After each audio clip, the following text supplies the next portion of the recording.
Want an easy way to see if you could save money on car insurance? Geico gives you 3. Call 1-800-947-AUTO. Go online to geico.com or stop by the Geico office nearest you. 3 ways you could save 15% or more. Welcome to the Right Time Podcast. The Right Time with Bomani Jones. All right, another week where we got to entertain the possibility that the Eagles are good. So are we on board with this? Are we cool with this idea that the Eagles are good? Are we there? Are we really comfortable with that one? I mean, the Eagles right now, it looks like they say they got an 88% chance of winning the division according to the numbers. But go ahead and tell them, Shannon. Giants going to get them, right? Hello? Shannon? Just right from the start, huh? I was just asking, man. I mean, the numbers are trying to say your team ain't got no chance, and I was going to give you a chance to, what is it, strive for great at 8-8? Oh, that was a couple weeks ago, Bo. We're on to different things now. But they won a game since then. Their record is better than it was when you said that. You're not hearing it? No? Okay.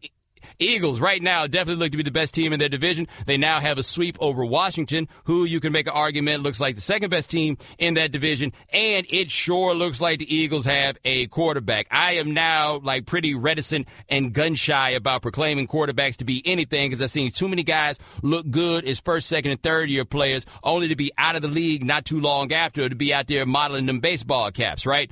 That being said, with Wentz, who I have not been as impressed with up until now as most people. I have seen what people see about him. Like, that's always been for me the thing that I could say is I see why people went gaga over this dude. He absolutely looks the part.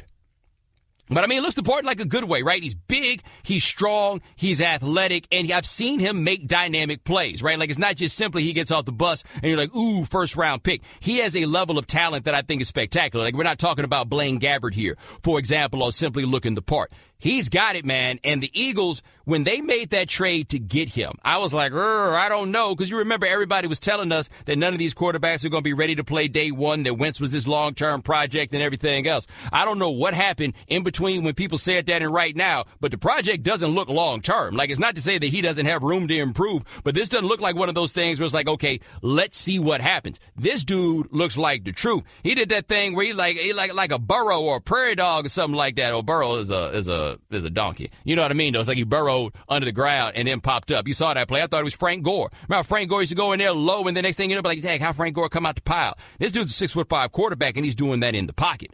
Like, they've got, at the very least, one thing they don't have to answer for in a draft for a very long time, which is, what are we going to do about a quarterback? Meanwhile, Cleveland's going to be forced to answer all these questions, and I feel like the only place where Cleveland has to answer to me is not that you made the decision that you didn't want to take Wentz. I can see that. If you thought it was better to get the picks and wait for another quarterback to come around, I can see how you maybe decided to do that. But Shannon, the Browns apparently didn't think that Wentz would ever be a top 20 quarterback in the league, and I'm trying to figure out what league it is they've been watching. It's funny. I was just about to ask you that. Like, who feels worse today in regards to Wentz, the Rams or the Browns? See, I don't think the Rams feel bad because the Rams, all right, it's not exactly the same, right? But I grew up in Houston. I never once in my life ever heard anybody complain because the Rockets did not take Michael Jordan, because they took Hakeem Olajuwon. Now, we're talking about two all-time greats, certainly, but Olajuwon and Jordan are players of similar tier, right? I think that Jared Goff, especially this year since he has improved greatly from what we saw the year before, Jared Goff has demonstrated himself to be good enough that you're not worried about what you didn't get. Like, that's my thing with the Browns, is that if the Browns wind up getting a quarterback, it's not going to be about what they did not get or who they did not select. But as they don't seem to have a quarterback right now, then yeah, right now it is going to be about who they did not select. For the Eagles, they're like, y'all can worry about all that all you want. Not only did we get a guy who looks good, we got a guy that's got the home folks excited. And having the home folks excited is a big enough deal as is. Like, as long as they got Wentz, let's say the Eagles, like, drag this season out and they don't play well at the end. Like, it falls apart this year like it fell apart last year, right? Like, let's say that sort of thing happens.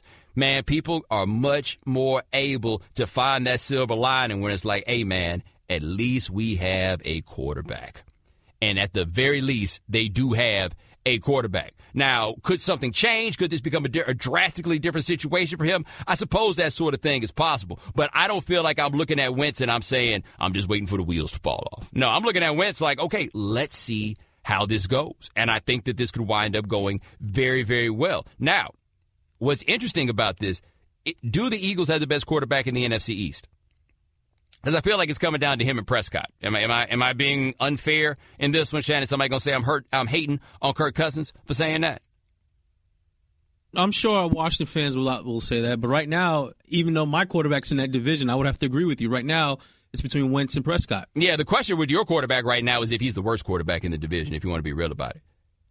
And we're discussing best right now. We're not focused on worst. And just to be clear, but see, this all ties together. Shannon, I am not sure if Eli is the worst quarterback in your division, because if we put Kirk Cousins on the Giants and put Eli Manning on Washington, what are the end results, right? Because, I mean, to be fair to old Eli out here taking these blows for no reason. Shannon, I was walking in today. I heard on the radio the local guys were talking about, apparently, Jerry Reese has said that maybe Davis Webb will get some reps. And how disrespectful would that be to Eli, that he's been out here taking all these blows and they talking about bringing in Davis Webb just to see what they got.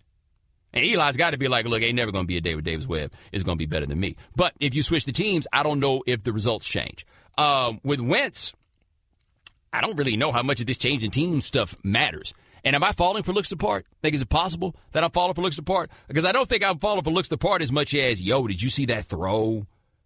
Because he makes big-time throws. So, like, even before Joe Flacco got terrible, the thing that I would always be able to hold on to for the Ravens when it came to Flacco was Flacco could make big-time throws. Like, when they won that Super Bowl, a lot of that came down to these third and longs because they were running on the first two downs and then come to third down and be like, okay, Joe, we need you to make a big-time throw. And he could make big-time throws.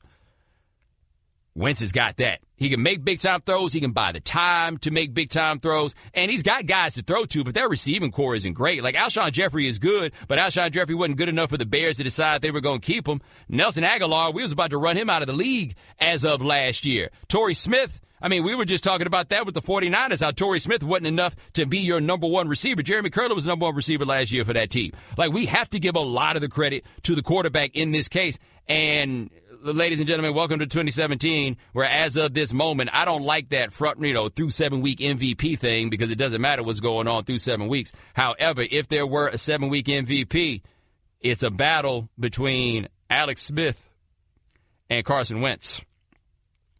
Who's betting on that one, buddy? Who's betting on that one? Only thing I got to say about Carson Wentz that gets on my nerves is I wish that Carson Wentz was from a place that more football players were from, because then I won't have to hear about North Dakota every time he plays. Like, at the very least, if we're going to harp on this North Dakota thing with him, can you at least give me some fun facts about North Dakota? Can I learn some things about North Dakota? Can you treat North Dakota like you treat one of them countries you ain't never heard of during the Parade of Nations in the Olympics? Like, teach me something. Apparently, I don't know if you heard that, John Gruden was like, Carson Wentz is North Dakota tough. What the hell does that mean? Like, if you want to show me North Dakota tough, holler back at me during the winter, right? Like, that's when I imagine that North Dakota tough thing really comes in handy. On the other hand, I've got no argument as to how no explanation as to how it is North Dakota makes you tougher than being from anywhere else. Shannon, who do you think's tougher? Carson Wentz from North Dakota or Patrick Beverly from K-Town in Chicago? Yeah, Patrick Beverly's a special kind of tough. I'm just saying, how about this? That's what we need to do. We need to do a documentary where we go find the North Dakota hood. I assure you it exists, right? And I'm not just simply like, I ain't going to say that because I don't want to be misunderstood. But, I want to see, the North Dakota toughness notion. People from cold weather places always assume they're so much tougher than they actually are just because they handle the cold, right? Now, that being said, I do remember watching that playoff game. Do you see that day the Vikings were playing in the playoffs and Bud Grant was on the sideline with a T-shirt, with a polo shirt and no jacket? Now, that is tough. I will give them that. Those cold weather people, they're tough when it comes to cold weather. But you ain't going to tell me about how tough Carson Wentz is right now. Come on, man. Still breezy outside. The Right Time with Bomani Jones.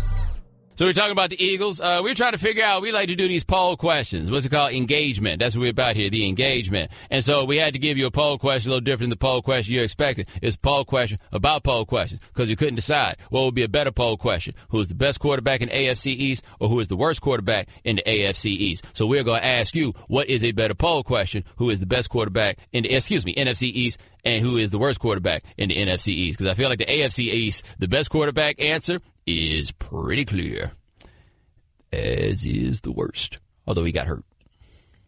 888-729-3776, that is our telephone number. All right, guys, let's start to deal with this. The Philadelphia Eagles are 6-1. The Philadelphia Eagles have the best point differential in the NFL. Are the Philadelphia Eagles the best team in the NFL? Are we collectively prepared to entertain the possibility that the Philadelphia Eagles are the best team in the NFL? And, I mean, maybe? Maybe? Is that the way that we want to go with this? Is a maybe on this from the Eagles? Now, I feel like actually there are two ways to ask this question. We could ask, through the first 7 weeks, were the Eagles the best team in the NFL? I would say that the answer to that would be yes, right? Through the first 7 weeks, yes, I would say they were the best team in the NFL. Let me get you some of these fancy numbers. People like those. Let me get you some of these fancier numbers here. All right, Eagles top 10. Net yards per passing attempt and rushing attempt. The defense, actually, they talk about the run defense being the best in the league. Sort of. They don't have teams try to run the ball against them very much. But they're 11th in yards allowed per rushing attempt. They're 16th in yards allowed per passing attempt. And they're out here forcing turnovers. Like, it's there. The only thing is, Jason Peter just got hurt at left tackle. It looks as though he will be out for the season. That's a game changer. Jordan Hicks got hurt at linebacker, although, I mean, it was about that time, right? The annual Jordan Hicks season-ending injury, like we were coming up on that time. I'm not terribly surprised that this has happened. Jordan Hicks went to Texas, and I feel like Shanny got a lot of Fozzie in him. Remember I tell you that about Fozzie Whitaker? You knew it's coming. It's just a matter of time. You don't wish any ill will on anyone. Right. You're just saying he was due. Crazy thing is I looked up Fozzie Whitaker. Apparently he's played like 14 games, way more than I give him credit for. Like he really had. But at the same time, I feel like he gets hurt all the time. Anyway, last year when Lane Johnson got hurt, the Eagles' fortunes turned in quickly. I believe they were 5-1, or suspended rather. I believe they were 5-1 before Lane Johnson got suspended, and then they were 2-8 after that happened. Like, they have a perhaps Hall of Fame caliber left tackle. Remember, they drafted Lane Johnson. Ain't nobody draft Lane Johnson to play right tackle. Jason Peter just refuses to get up off that job, right? He's there. He's been good. Now he's out. The Eagles coaches apparently were talking about how, you know, what a good job that Lane Johnson has done at right tackle. So it sounds like they're going to bring in the backup swing tackle and have him play left tackle. And that didn't sound like the way you want to play this. That's a big deal. Right? Like, that is a big change. So, are the Eagles going to be the best team in the league as we go forward? Like, think about how many teams' fortunes have just completely changed since different points that we wanted to anoint them as various things. I mean, the Packers are an obvious example, right? Because Aaron Rodgers gets hurt. Now everything is thrown off. Everything goes haywire. I don't know what to make of the Raiders because your man, Derek Carr, Shannon, if they say a broken back takes between 2 and 6 weeks to come back and play with, and you come back after 2 weeks, I feel like your back's still broke. All right, I don't know about him, but I would need a bacchiotomy. I just can't do it. Like, is that, I mean, like, I can't think of what I would do with a broken back. You know what I mean? Like, I just can't, like, I'm not coming to this job with a broken back. I'm out 4 to 6 weeks. Right there. I am out 4 to 6 weeks. There's no chance I'm playing this any other way. But the Eagles, they are in a situation where they've got this great record, but when you look at it, do you have anything that you truly point to that you would say that the Eagles are great at doing? What they have is an exciting quarterback, and there's no shame in that, obviously. But is there anything that you think that they are great at doing? Also, by the way, has anybody done the math on, like, there's a lot of close games in this one for the Eagles, right? Like, they lost that game to the Chiefs. Okay. They beat your New York Giants by 3 points, Shannon. Is that anything to be proud of? Going. They beat the Chargers by 2 points. Shannon, is that anything to be proud of? Oh, wow, because that's another team that beat the Giants? Actually, it was just the next team on the schedule. But now that you brought it up, is that anything to be proud of? Well, I guess you'd be proud of beating the Chargers by 2 points, right? Anyone I can get at this point. Okay, there we go. They beat the Panthers by 5. This game against Washington, they won by 10. Like, it's not like they're marching through the league. They do have the highest point differential in the league, but it's not like they're marching through the league. Like, we get caught up in small sample theater in a fairly unique way with the NFL because all we have is small samples. There's nothing else for you to work with other than small samples with the NFL. And, by the way, I love this one. Every year we ask if you are the best team in the league in Week 7, as if that matters, right? Like, I just dismissed the whole notion of the Week 7 MVP a couple minutes ago, right? As if the Week 7 best team in the league matters. Again, were the Eagles not last season clocking in at 5-1? Did it not all fall apart after that? So, yeah, anything might happen here. There is no real telling what the end game is going to be for the Eagles. But I will say they have absolutely exceeded expectations. The other thing, though, about the Eagles, and it didn't come up nearly as much in this game as it did in the Panthers game. Now, granted, they won. But that is a Jim Schwartz defense. And a Jim Schwartz defense is going to give the other team a lot of yards with penalties. Though, to be fair, the Doug Peterson offense is doing the same. Shannon, were you watching that where they had like 4 penalties in a row, like on the first down? Like, it made absolutely no sense. You were wondering what these guys are out here doing. Yeah, it was like holding. Then they had 12 men in the huddle. And LeGarrette Blount was arguing about it. I'm like, homie, if you ain't count, man, you need to fall back.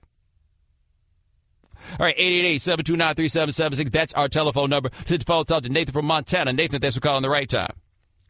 Hey, Bomani, what's up? Doing all right, man. Hey, so I just wanted to touch on North Dakota strong. I think what they're talking about, not necessarily cold weather, but we're talking about, like, throwing hay bales, working on the ranches, working on the farms. That's what they're talking about. Right, wrong, or indifferent. I think, but let me ask you about that, though. Is everybody in North Dakota, I mean, I don't remember what Carson Wentz did, but is everybody in North Dakota doing that? I know a whole lot of people, like, working, like, the power, like, nuclear stuff up there. No, I'm not saying that. I was actually in the Navy SEALs, and, we get people from different walks of life. It don't matter how tough you are, how strong you are. But, I think that's what they refer to. No, I'm with you, man. I appreciate the call. All right, 888-729-3776. Oh, we got Nick from Indiana. Nick, you had a broken back one time. Hey, Bo, you hear me? Yeah, man, you had a broken back once. Yeah, so it was actually a severed spinal cord. Whoa! Paralyzed for about a year and a half. Told them never walk again. So I'm very familiar with what you can do with your time. Not being able to move anything for about a year and a half. So your Madden skills get sharpened. I can tell you that right now. I probably could throw down, beat anybody in Madden, and you probably gain about 25, 30 pounds. No joke. Wow, yo, I appreciate the call. I was having a conversation with Tony Reali today. There are few words that have fewer positive connotations than severed. Anytime somebody breaks out severed, it never means anything good. The Right Time with Bomani Jones. All guests join us on the Shell Pennzoil Performance Line. Just like our next guest, check him out at theundefeated.com. Also on the Nickel Package Podcast, Thursdays with Mina Kimes. His name is Dominique Foxworth. Dominique, I'm sorry, there's a defensive back day. Is that something you're trying to start? Why not? I mean, we're underappreciated. I think we set a great example for all of society. Like, I mean, what else do you need to know other than when things go well, cornerbacks dance, and when things don't go well, cornerbacks don't care. They move on and take on the next challenge with the same type of confidence. We should all be more like cornerbacks. So today is a day to appreciate them. All we do is hate on them and throw unnecessary flags. That is what the world has become. Now, do cornerbacks, like, go back with that same confidence, or is it that you ain't got no other choice but to go back out there anyway? Sorry, you can't tell is the point. It doesn't matter what's actually going on inside. It's on the outside, it appears as if the cornerbacks have lost no confidence. So that's all that matters. We're talking to Dominique Foxworth of the Undefeated here on The Right Time. So where are you on Carson Wentz?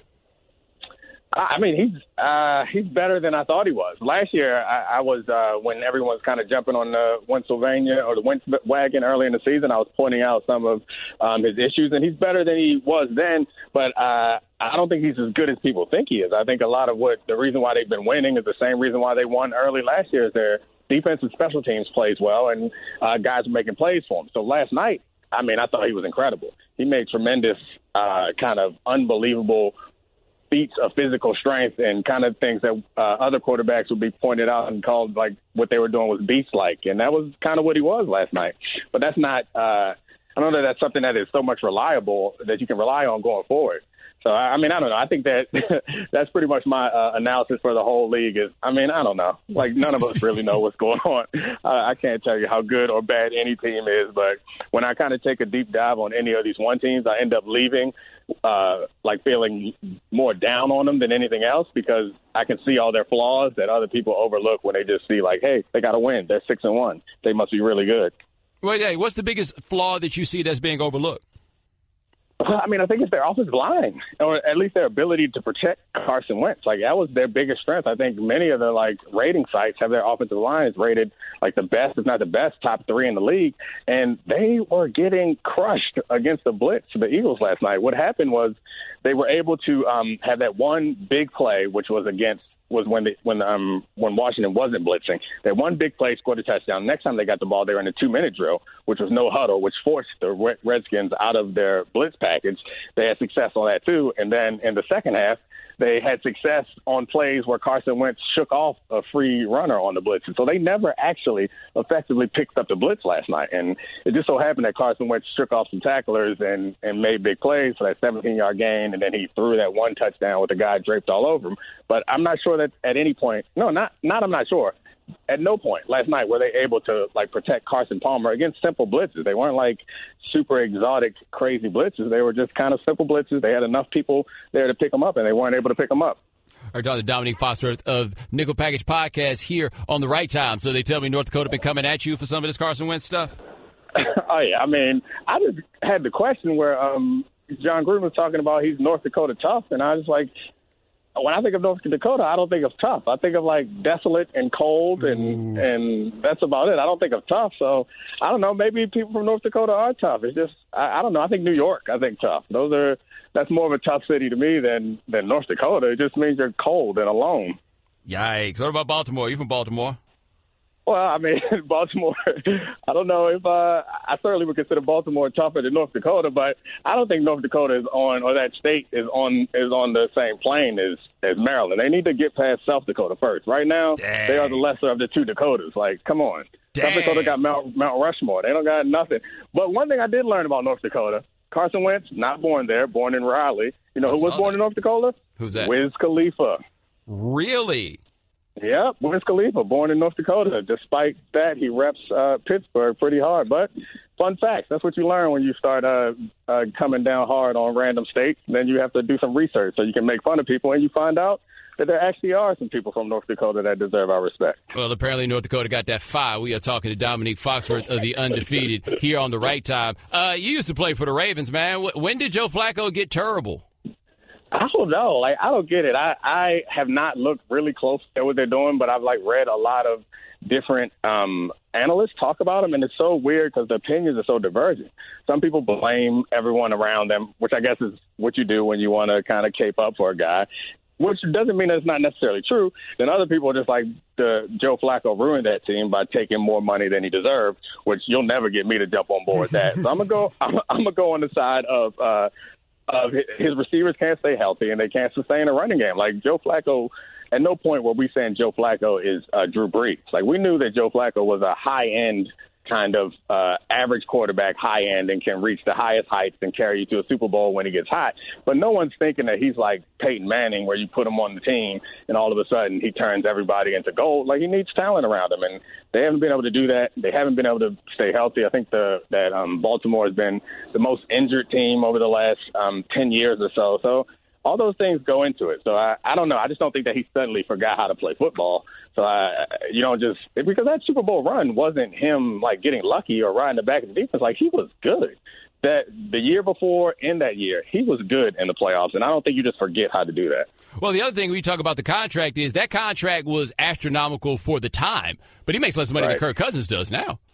That's true. And, I mean, you look at what's around Kirk Cousins right now, and it's not very good when their leading rusher and leading receiver is a running back who is good. He's not bad, but he's not girly or anything like that. So it happens when you tie up that money in that position. That guy better be a serious difference maker, and it doesn't seem that they have that in either of these DMV area teams. All right, we're talking to Dominique Foxworth, the Undefeated, here on The Right Time. You still on the Chiefs bandwagon?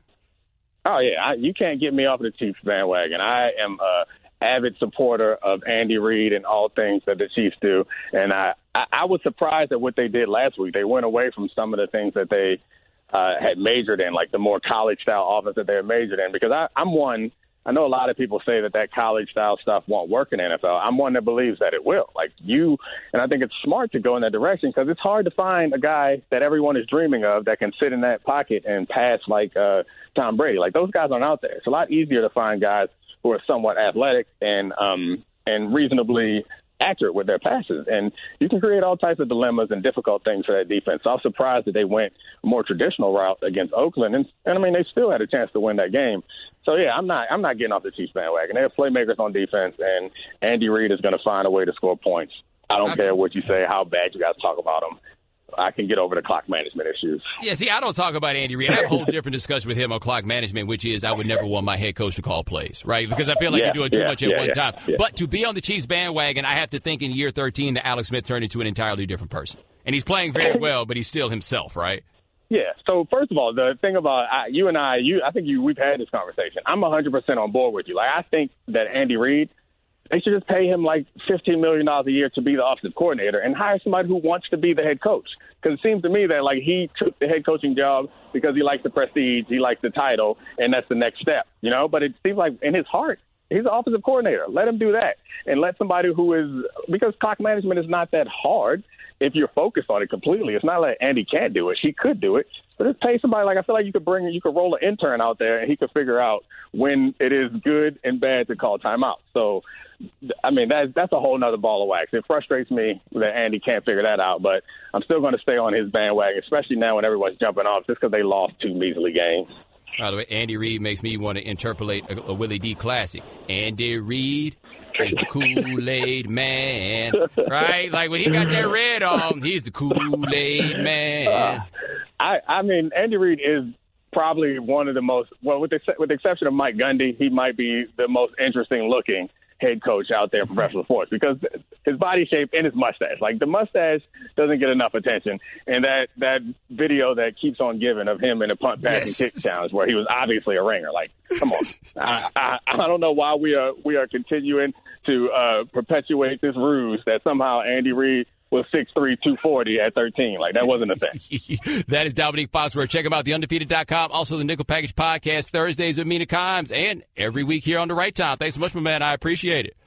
Always. Thank you. Fantasy sports just got a lot easier to play and win with the hottest new games by Dober.Games. No more long lineups or complicated salary caps. Create at least 3 matchups and you're good to go. Make any combination of matchups you want. Play all quarterbacks this week, receivers next week. Even make picks across multiple sports. Just pick 3 matchups to win cash prizes. Dober.Games is one of the fastest, easiest ways to play daily fantasy sports. That's DOBER.Games. Dober.Games. Use promo code SPORTS to enter a free contest with cash prizes just for joining. You can win cash fast, easy at Dober.Games. Sign up right now at Dober.Games. Use promo code SPORTS to enter a free contest with cash prizes just for joining. Void where prohibited. See site for restrictions. Must be of legal age in your state or area. Fantasy sports just got a whole lot easier to play. Play big. Win bigger at Dober.Games. The Right Time with Bomani Jones. Martavis Bryant talked to Josina Anderson on the phone, and he said, hey, man, I got to go. I think the quote is, got to move on. He says that at the trade deadline, he wants to be traded, and if the Steelers don't want him to contribute to the offense. He had all of 1 catch for 3 yards. He wants to get out of there. Here is Josina. She was on SportsCenter this morning with Michael Eaves, and this is what she said about her conversation with Martavis Bryant. He told me the bottom line is this, is it's going to come down to whether things are going to change or not, whether I'm going to be able to contribute more or not. And Martavis told me if things continue to stay the same, then I want out, period. That was on the record. He said, I love my team, I love my city, I love my brothers, but I have my family to take care of. You have to remember, through his suspension last year, missing all of last year, 4 games in 2015, he lost about $850,000. So he told me, I just want to be able to contribute more. And if that's not what's going to happen, then just send me on my way. I mean, I bet you want that. Right? But what's the thing about people in that one place wanting ice water? Right? Like, that's what this is. Like, No, this is not going to work out for you. You got to lay low. Like, the best way that you can improve your earnings is to put your head down and just show that you can be a contributor to the team. Because, Shannon, I think you talked about that, right? That this has a lot to do with bread? Right, essentially. And, like, you look at the amount of money that he's lost, something like $800,000 that he's lost in suspensions over the last couple of years. So he's thinking about that in his production and looking at his next contract. But if you think about it, if he's trying to make himself look viable on the free agent market, doing something like this doesn't help. No, not at all. Now, our man Ken Fahey says that the big problem for Martavis Bryant is Roethlisberger is not able to connect on the deep ball as he was before, and Martavis Bryant's whole existence is to go and catch deep balls, right? Like, that's his explanation on it. That's why he thinks that the problem exists as it does. But it is funny. This dude's like, yo, I missed out on $800,000 last year. You ever read that ESPN magazine story where Edgerrin James is talking about coming off that year where he tore his ACL, and he said he lost $3.875 million that year, and people were talking about at the end of the games that Edgerrin James needed to be running out of bounds to kill the clock. He was like, no, I need to be running out of bounds. He needs to stay in bounds to kill the clock. And he's like, no, I need to be running out of bounds to get these yards. Don't worry, I'll get the first down. But if I got a chance to go out of bounds to save this time, I'm going to go out of bounds. That's Martavis Bryant right there. Like, how long is it going to be before Martavis Bryant find a way to steal other people's passes? Out here living that Wally Zerbiak life.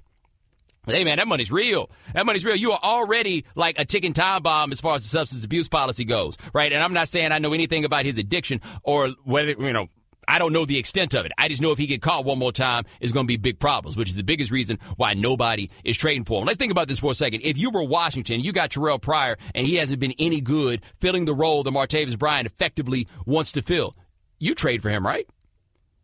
Except for the whole, he's, just might fail a drug test and ruin everything for you. Like, you got no leverage whatsoever in this situation. You have none. You just got to live with whatever it is that's going to go. So just go down there, run them go routes, stick your hand up in the air, because his desire to get out has absolutely nothing to do with whether or not he is going to be able to get out. And he is not going to be able to get out. Because why would the Steelers? Seriously. Like, why would the Steelers let him go? Name one positive thing the Steelers get out. The only way that he can make himself get out of there is to behave in such a toxic fashion that nobody else will want to sign him anyway, right? I wonder what it's like, though, for those people that's sitting around every day and the only way that they can get any kind of solace from what they're doing is to try to find a way to get fired. That seems like a really risky play, doesn't it? But people do it. Like, you need to be an NBA star to be out here like, nah, don't worry about it, man. I'm going to just get myself fired. Didn't Vince Carter do that where he basically just got himself fired?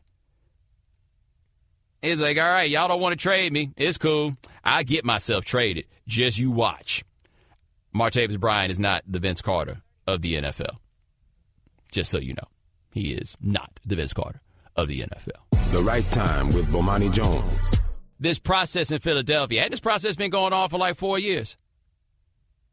Right. Like, hasn't this process been going on for 4 years? Like, Michael Carter-Williams, I felt like, was the first pick in the process. And then after that, they wound up getting Embiid. And then they drafted Nerlens Noel. And then neither one of them could. No, Nerlens Noel was in 2013. Either way, this process has been going on for a very, very long time. And I feel like last night was the first time that you really got a look that gave you a handle on what this could possibly be. So, yeah, they played pretty well last year while Embiid was healthy. There's no denying that one. But Embiid by himself wasn't going to be enough to get the job done. The promise of this had to be with the idea of having two star players. And Ben Simmons went out there and put up a triple-double. Was he the first guy in his first 4 games to put up a triple-double since the great Hambone Williams?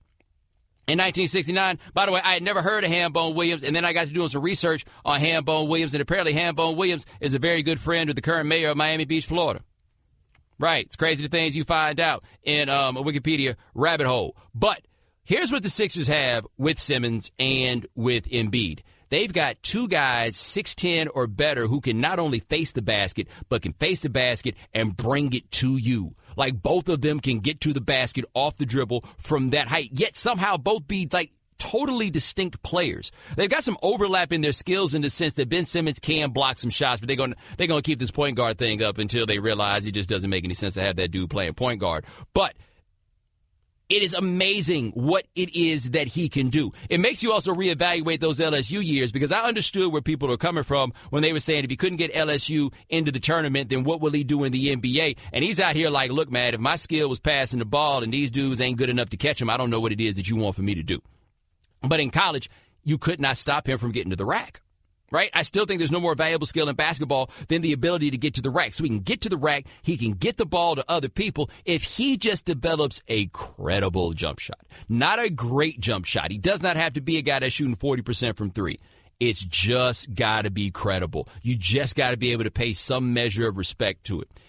If that happens, it will be totally unfair what you can get out of Ben Simmons. And to understand what a credible jump shot will do for you, even if it is not a great jump shot, I present for you the example of John Wall, where all it took for John Wall to really unlock what he could be was for the jump shot to be credible. That when you decided to try to take a jumper, people at least had to pretend like they had to put a hand in your face. If it gets to that point with Simmons, at that height, with his vision and everything else, whoo-wee, it's going to be a monster. And for those 15 games this year that he plays with Joel Embiid, we're going to have something to see. Yeah. Once again, the whole problem that the Sixers have with the process, and it'll be interesting to see how this plays out with Ben Simmons. What if Simmons messes around and makes them just a little bit too good?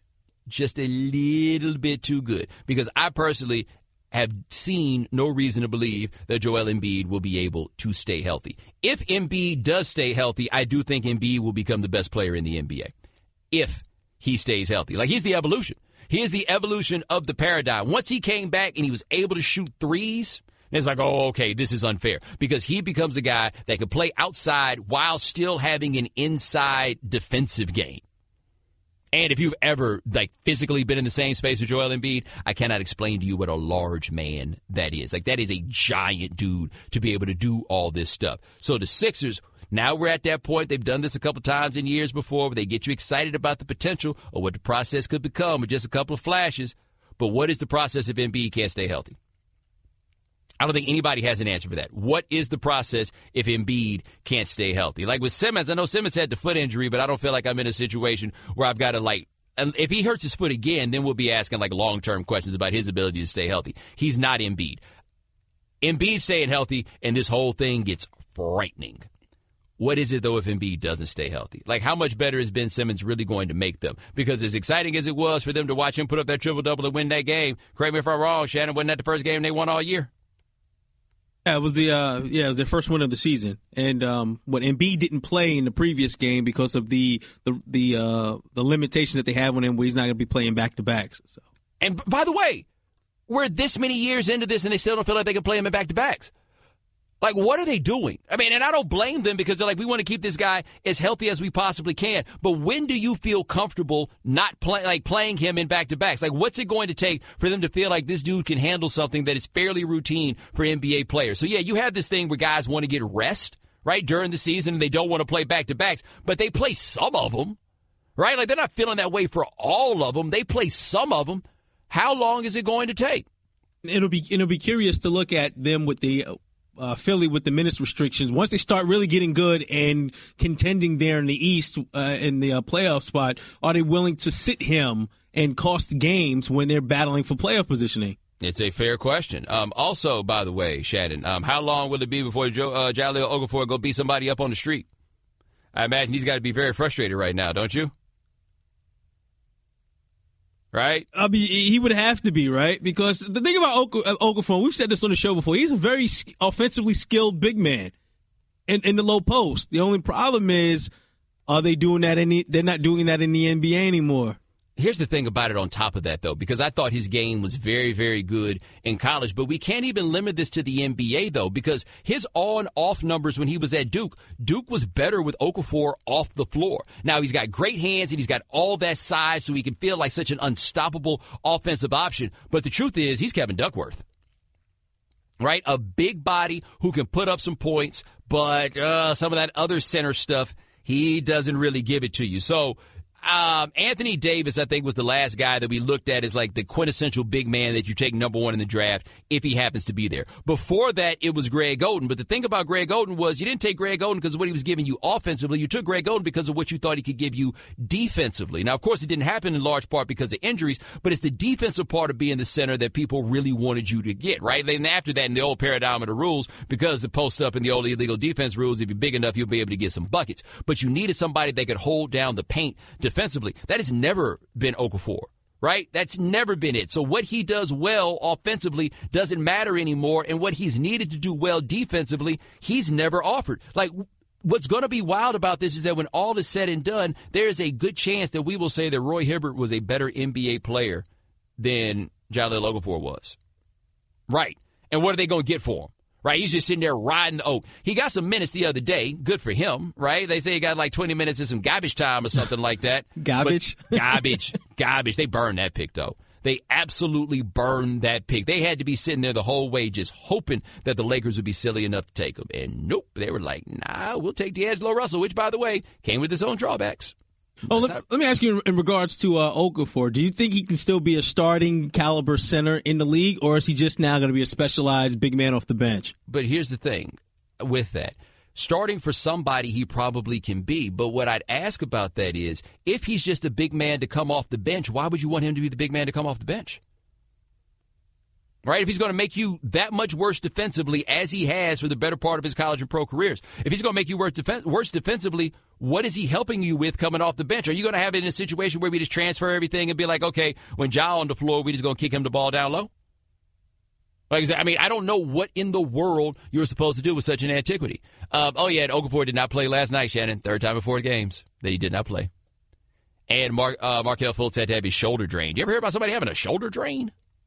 Well, I've heard knee. I've had my knee drained a couple times. A shoulder, though? Shooting shoulder, too? Ooh. Yeah, the knee is the only thing I've ever heard of anybody having drained. And what I'm trying to figure out is if the way he looked had to do with him being hurt, why'd they have him out there? Come on, Sixers, y'all ain't got no problem with tanking and keeping dudes off the floor. What's really good? Computer, execute 12.4p operation. Optimizing algorithm. Running encryption packet alpha 99. Oh, I don't feel so good. What is it, computer? Is it hot in here? It feels hot in here. I feel a little clammy. I should lie down or something. A computer with a virus? Surprising. What's not surprising? How much you could save by switching to Geico. Those oysters Rockefeller were a mistake. Geico. 15 minutes could save you 15% or more. The Right Time with Bomani Jones. We're going to talk about what happened in the Warriors-Mavericks game in just a second. But first, let's take a phone call. Wallace from Brooklyn. Thanks for calling The Right Time. Yeah, hi, Bomani. I love your show. Mm-hmm. But I noticed, you never properly apologize to us Alex Smith fans. I mean, you've made some really bad remarks, and I think I speak for all of us where you never actually said you were wrong, and Alex Smith is a top 3 quarterback now. Yeah, let me say something to all you Alex Smith fans, okay? Stop being mediocre at your lives and get better. I'm out here every day being excellent. I don't ask y'all once to apologize for the fact that y'all are so rinky-dink and mediocre. So until you want to apologize to my excellence for your mediocrity, Alex Smith gets nothing. The top quarterback who leads the league in quarterback rating this year? Yeah, that's good for him. That's good for him. And you want an apology. You realize how mediocre you have to be to want an apology for somebody else? So, like, have you been mediocre your whole life? Because, like, Alex Smith has been mediocre for 12 years in the NFL and is doing pretty well in his 13th. Have you also been mediocre for 12 years? And in the 13th, you may be doing your best? Or is the 13th going for you the same way the 12 previous ones did before, and you just want to get some shine off Alex Smith? Because I feel like he's the mascot for the mediocre, Wallace. Are you really going to be falling behind the mascot for the mediocre? Huh? I've always put him in the top 10, so I never would call him mediocre. Oh, my fault. We're just doing this for blind people. Like, look, I'm going to just tell you this, man, because I want the best for you, right? My brother taught me this a while ago. Do one excellent thing per day. Go out of your way to do one excellent thing per day. And then from there, you can rise above your mediocrity. And the excellent thing that I would recommend that you do is watch more football. Then you won't say nothing silly like that again. Appreciate the call. 888-729-3776. That's our telephone number. Shannon, was I harsh? No, I thought it was pretty good. It wasn't harsh at all. I will say that's a little unlike most of the Alex Smith stands. I was curious what Brooklyn was calling, weren't you? Right, absolutely. When I saw that Brooklyn, I was getting ready for Canarsie or something. Right, I was like, you mean like I was thinking, so like, are you like from Brooklyn, but you moved to Long Island? Right. Is that what this is? Was he from Fort Hamilton? I was just getting ready for it. No, where he would be from now, Shannon, is Williamsburg. Williamsburg is this big, broad heading for Brooklyn you can go to. 888-729-3776. That is our telephone number. So the Warriors got themselves, but they back up to 500 now. They blew the doors off the Mavericks. And then with about 3 minutes left in the game, Jordan Bell, the dude who looked like a condor playing for Oregon last year, he gets the ball on the sideline. He's coming to the rack. Somebody's coming up. He throws the ball off the glass. He catches it. He dunks. He swings. Mavericks so salty that Rick Carlisle just did the quick handshake and walk past because he was so upset about what happened. The homie Steve Kerr felt like he had to go have a talking to with Jordan Bell. And I'm just curious here, right? You guys help me out, okay? You guys let me know. Shannon, if what he did was so offensive to the Mavericks, how come wasn't nobody out there fighting? They ain't got one goon. If the game was at a point where Jordan Bell could be out there living like that, shouldn't the Mavericks have had a goon out there? And that was my point with this whole thing. If the Mavericks were so upset about this, then you got to have a goon go out there and take care of business. If you're so upset that the Rook, quote unquote, showed you up, then you got to go out there and handle your business. Now, I will say this. I do not have a problem with the Mavericks being upset with that, right? And the reason I don't have a problem with the Mavericks being upset with that is Buddy styled on them in their own crib, right? So I do understand the argument that if you don't like it, stop it. That is correct. But I also think you have the right to be mad that this dude just styled on you with what they used to call in NBA Street the dinner serve. Shane, you remember the dinner serve? You had all the turbo buttons at the same time? Absolutely. Yeah, man. And me and my boy had a line that we called the dinner serve at the time. The ultimate disrespect. That's what it is. Is there anything more disrespectful that you can do on a basketball court other than throw the ball off the glass in front of somebody and then bang on them? Is there? Oh, there he is. There he is. I forgot. You remember that one time in the rookie sophomore game? You think about the same thing I am? When Carlos Boozer was guarding Jason Richardson, and Jason Richardson threw the ball off his forehead to hit a three in his face. Is that what you were thinking of?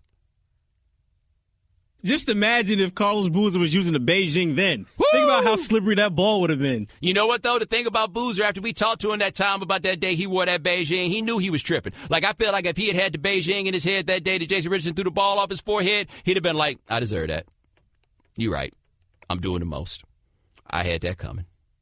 But, whoo, boy, I told you about the time my homeboy, I got a buddy who's a pretty good high school basketball player in California, and he said in the state semis, his squad was playing against DeShaun Stevenson's squad. You got to remember, DeShaun Stevenson came straight from high school to the league, right? Like, he was a monster like that. And he said it's like it's his senior year. It's his last game. They out there getting their doors blown off, and he's on the bench, and he's just like, man, it's my last game, you know, everything that comes with it. And he said at one point, DeShaun Stevenson's team had a 2-on-1 break with DeShaun, like, was going down for a bucket, and DeShaun Stevenson was running the break. He had the ball. No, the other guy had the ball. Other guy had the ball. DeShaun Stevenson's running, and there was some sophomore on the team who wanted to show the coach that he was going to fight to the last man, right? Never say die, all of that. He said he got down there, he was running, and the next thing you know, they said they saw from the bench DeShaun Stevenson put a finger up in the air, and they told off, they were like, oh no, it's like slow motion, right? They're like, oh no, watch out! Threw that ball off the glass. Little homie saw the ball come off the glass, turned around as the ball turned around. They said you could see his face through the inseam of DeShaun Stevenson's shorts. That's right. And why do I say that? Simply to drive home the point that throwing the ball off the glass and dunking on somebody is what? The ultimate disrespect.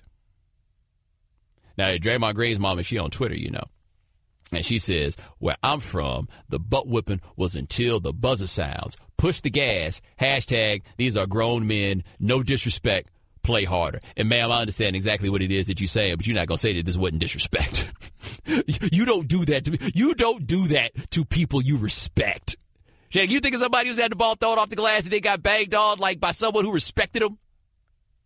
No, not at all. Like, you're not going to throw it off the glass and then hit him with all due respect. I'm about to throw the ball off the glass. No, not at all. I do love Draymond's quote about it, though, where he says his only message to the rookie, make the free throw. That's it. Now, here's Steve Kerr. Steve Kerr says he's a young guy. He's having fun out there. He didn't even realize he had offended anybody. Yes, he did. You know damn well he offended somebody throwing the glass. I'll put it like this. Let somebody throw the glass off and bang on him and see if he's not offended. He went after the game. I mean, I'm just saying, I thought there was a certain way that I thought we professionals. There's a code to this. Code, yeah, there's a code to this. There it is. I'm still looking at the Mavericks, though. Like, that's how you know this whole NBA is completely different. Somebody would have had to take him out for that. And, like, the dude that was running down there, maybe he was slow to adjust, but, like, maybe you going to dunk on me right there, but you got to hit the ground. We had the no dunking rule in high school. Y'all don't have that there? No. Can't be like that, homie. Cannot be like that. By the way, Shannon, outside of David West, is there anybody goonly? Oh, they got Jaja, don't they?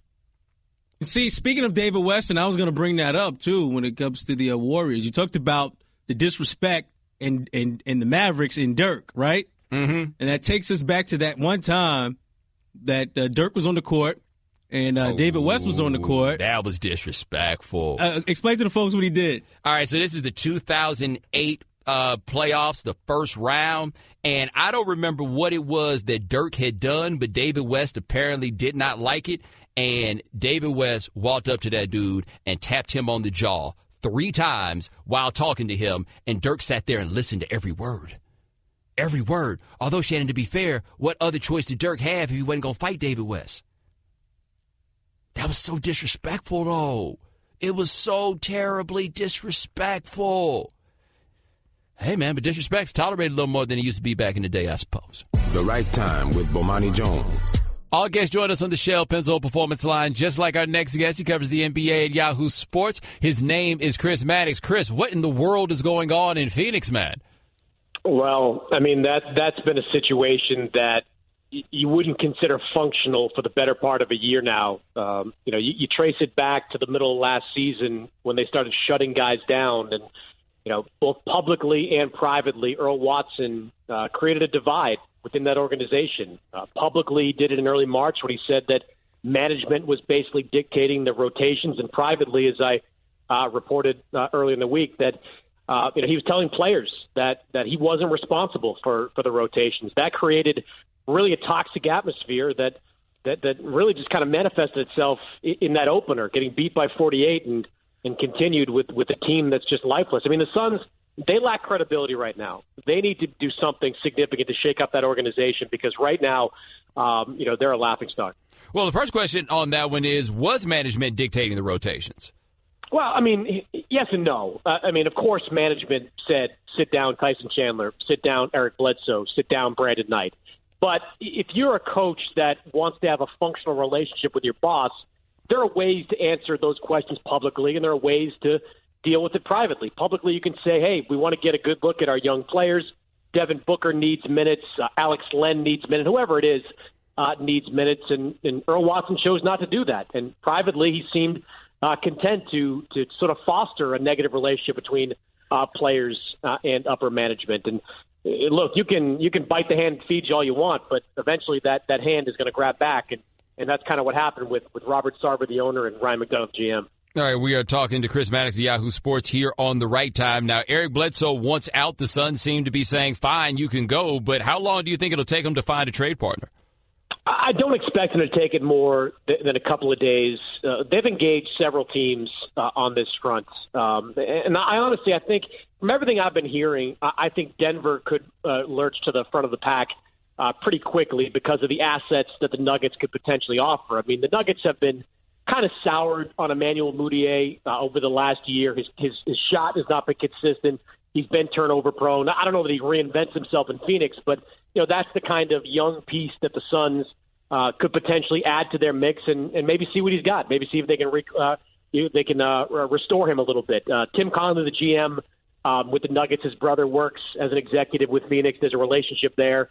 I can see a deal between Denver and Phoenix being worked out, but there's going to be teams out there, Bomani, that are looking at trying to fleece this Suns team, trying to get Bledsoe for 60, 70 cents on the dollar because they know that they have to move him. That could cause this thing to be dragged out for a little bit longer. Now, how good is Eric Bledsoe at this point? Because I feel like most people, if they're being honest, it's Phoenix and they play in one of those time zones. They haven't really been watching.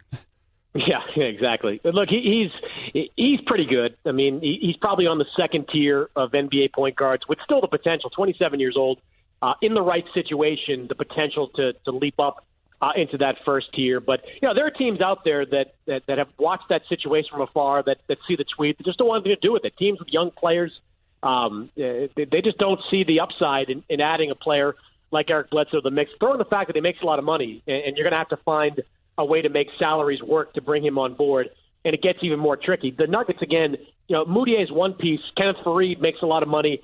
They could throw him into the mix and clear up some of that log jam that they have in the front court. They've been trying to build a team around Nikola Jokic for years, or at least 2 years, and Faried doesn't really fit into that type of a role. So, again, it just makes a lot of sense for the Nuggets to get in the mix and make a deal like that. All right, Dr. Chris Mannix, Yahoo Sports here on The Right Time. Now, were you surprised that Eric Bledsoe would be the guy to act as such and try to get his way out of there as he did? Not really. You'd heard rumblings of dissatisfaction from Bledsoe dating back to last season. And there have been, I don't know if you'd call them trade talks necessarily, but the Suns have made it clear that he was available. And you could have had a conversation with them about him for months now. That was as brazen as I've seen. And hair salon now eclipses, Cousins. I was at the sauna, or wherever he said, the spa, when he tweeted out his snake in the grass thing about George Karl. That was pretty overt. I haven't seen something like that happen, but you knew for a while that Eric Bledsoe was looking for a way out of Phoenix, just like you knew that the Suns, who clearly are committed to a youth movement there with Jackson and with Booker and even with Dragon Bender, who they're still pretty high on. They're a team that is built two ways. One is with youth, the other is with guys like Bledsoe and Tyson Chandler. They had to make moves, and Bledsoe might just be the first one. All right, talking to Chris Mannix, Yahoo Sports, here on The Right Time. Switching gears just a little bit, were you surprised to see Dwayne Wade go to the bench already in Cleveland? Not really. I was out in Cleveland for a few days before the start of the season. And look, starting Dwayne Wade was as much a nod to LeBron James and the respect the team has for him and the respect LeBron has for Dwayne Wade as anything else. I think the Cavs, you never want to shake up your starting lineup. And J.R. Smith made it clear from the beginning he didn't like being demoted. It's just, Wade's been a starter his entire career. And giving him the respect of reinserting him in there was I think the Cavs' way of just showing him that kind of respect. But it's good that Wade recognized early. That's a pretty selfless move by Dwayne. If he didn't say anything about this, I'm skeptical that they would have made a move this early in the season. But Dwayne Wade's been around winning teams. He's been around bad teams. He saw the way this team was going with their lack of shooting, lack of athleticism in that backcourt. This is a move that makes the Cavs better, at least in the short term. Well, what do you think of him as a sixth man? Because to me it seems like if you got a guy that you can't trust to play a whole lot of minutes, then don't ask him to play a whole lot of minutes. Yeah, but look, I actually like him a lot as a sixth man. I talked to him briefly about this, about long-term his future as a sixth man. When guys get to Dwayne's age, they have to make a choice. You have to either, fight tooth and nail to be a starter and to hold on to that distinction as long as possible, like Allen Iverson did, or you can transition. You can become a bench guy and add 3 or 4 years onto his career. Look, I don't think Dwayne Wade is at this point capable of defending at high enough level to be a starter in this league. But with the second unit, he can still be, I think, a consistent 15-point offensive player. And look, you don't have to defend elite-level guys going up against reserves. So I think if Dwayne Wade really wants it, he can have 2-3 more years, extend his career that much longer by being a bench guy. All right, talking to Chris Mannix, Yahoo Sports, here on The Right Time. What have you thought about the Celtics as they try to figure out what to do without Gordon Hayward? Well, it's trial and error, to be honest. It's Brad Stevens just basically throwing everybody out there. Abdel Nader, in the second game of the season was getting first player off the bench. That was the D-League MVP a year ago. They're trying a whole bunch of stuff. They went into this season with a pretty clear idea of how they wanted to play. They spent a lot of capital in practice time figuring out the best ways to make Gordon Hayward and Kyrie Irving play well together, going through plays, certain things. Kyrie had told me a couple of days before the start of the season that he was basically giddy about some of the offensive sets that he and Hayward were going to run. Now with Hayward gone, you don't have to reboot the whole thing because a lot of the players are still there, but it's an entirely different way of playing when you're incorporating, a 20-year-old Jason Tatum or a 20-year-old Jaylen Brown, a 19-year-old Jason Tatum as consistent rotation players. It's going to take a few weeks or maybe even a couple of months for this team to really figure out what its identity is offensively. And during that time, I think they're really going to have some struggles, some ugly games, like, for example, you saw against Philadelphia, where they really couldn't figure their offense out. Do you have the Bucs as the second-best team in the East? I'll be honest. I mean, I think the Bucs might be the best team in the East. You know, I know that it's sacrilege to pick against Cleveland at this point, but going back to the preseason, I thought the Cavs, with their lack of athleticism in the backcourt, were going to struggle. They have up until this point, and if Isaiah Thomas doesn't come back, I think they're going to be in a lot of trouble. This Bucs team. I just got back from watching 3 games in Milwaukee, and Giannis is the real deal. Like, he is a legit top 5 MVP this season, hands down. He might win the award if the Bucs win enough games this year. And look, they just like how they play together. John Henson's playing well. Malcolm Brogdon's playing well. Chris Middleton's playing well. And I'll tell you, I watched Jabari Parker work out at practice and work out a little bit before games. He's still a few months away from coming back, but he looks sharp in the one-on-one drills that I saw him with the coaches. Every coach I talked to says he is well ahead of schedule with that team. When you're looking at potential mid-season acquisitions that can make a huge impact, Jabari Parker's it, whether it's in the starting lineup or coming off the bench. So unless Cleveland figures out their problems, I might make the Bucs the best team in the East with a real chance, honest to God, real chance of coming out of the conference this year. Do you think they have enough shooting? Because they have the longest arm team I have ever seen. But my question for them has been about whether they got enough guys who can make shots. No, it's the question that dogs them. It dogs Toronto to some degree. It dogs Cleveland. But maybe for the Bucs, it's more amplified. I mean, they rely on their bigs, a guy like Thon Maker, to make a three-point shot and stretch the defense. Certainly Chris Middleton is their guy offensively. He's got to make three-point shots, and Brogdon's got to make them when they're available to him. But the margin for error for them as a three-point shooting team is very slim. But look, watching Giannis, he sees openings, so much better this year than he has in years past. And he just goes. I mean, he just tormented Evan Turner for like the last 12 minutes of that Portland game. Did the same thing to Marvin Williams in that Milwaukee game. I mean, unless you send immediate double and triple teams at him, he's going to find a way to get to the rim. And because he's so long, he can score on anybody in this league. All right, that is Chris Maddox. Check him out covering the NBA for Yahoo Sports. Thanks so much, my man. I appreciate it. You got it anytime. Thanks for listening to The Right Time Podcast. Please come back tomorrow for more. And don't forget to listen to The Right Time with Bomani Jones from 4 p.m. to 7 Eastern on ESPN Radio and the ESPN app.